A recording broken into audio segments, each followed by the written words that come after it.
Hello, fellow writing addicts. I'm Haley, and welcome to this week's book report. So, the first story for today.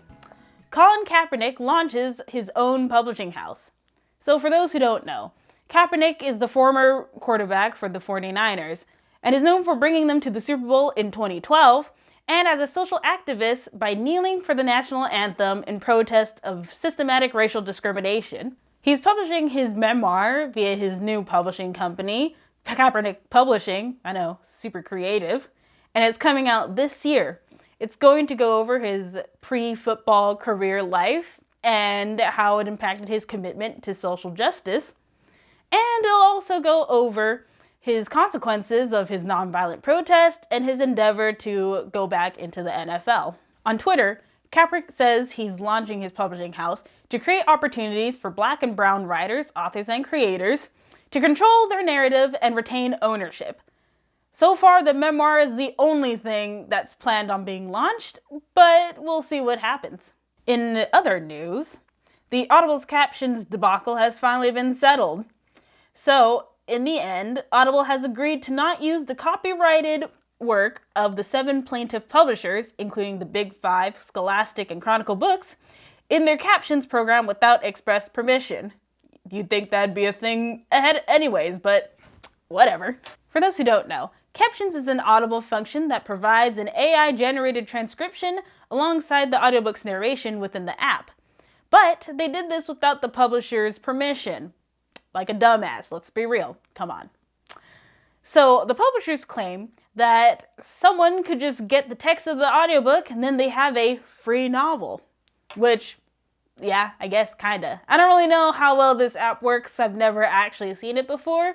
But if that is true, whew, that's bad. The dispute was taken to court and then later dismissed when the two sides reached a settlement. Audible has now been permanently banned from generating text derived from audiobook versions of the publisher's work for any product or service created or offered by Audible, but it does not apply to any work within the public domain. Currently, Audible has no plans to move forward with its Captions program beyond its limited pilot with public domain works for students. And furthermore, Audible officials have decided to not use copyrighted work in the Captions program without securing permission, like they probably should have done in the first place. But, you know, I'm not a businesswoman or anything. And our final story for today is for all you Brits out there watching. The British Book Awards is celebrating its 30th anniversary. And to celebrate, the bookseller is inviting readers and the trade to share their memories of their favorite winner of the Best Book Award of any category within the last 30 years.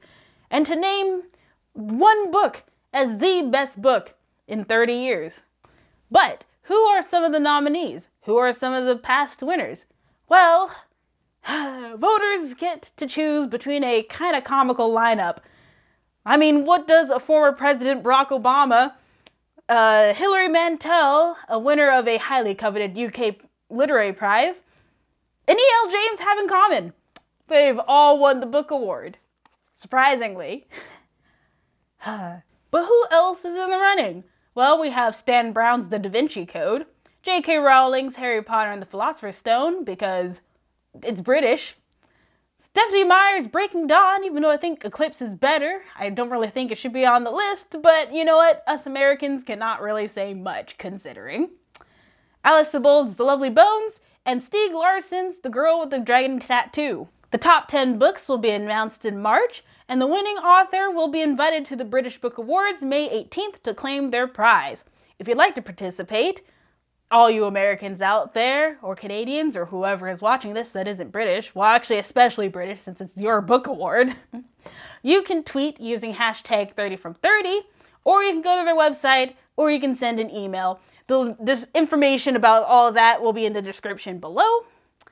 And make sure you make a case for titles to move forward to the next round, and you could even submit some wildcard entries, because I guess they want to make it a bit more exciting.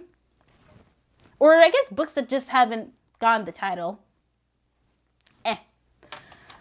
So what about you guys? Who would you be voting for? Well, I guess rooting for if you're not going to participate, to win the best book in the last 30 years. Tell us in the comments below, and make sure to like and subscribe. And also find us on Twitter at writing_addicts and Facebook, facebook.com/writingaddicts. And we'll see you next time. Bye!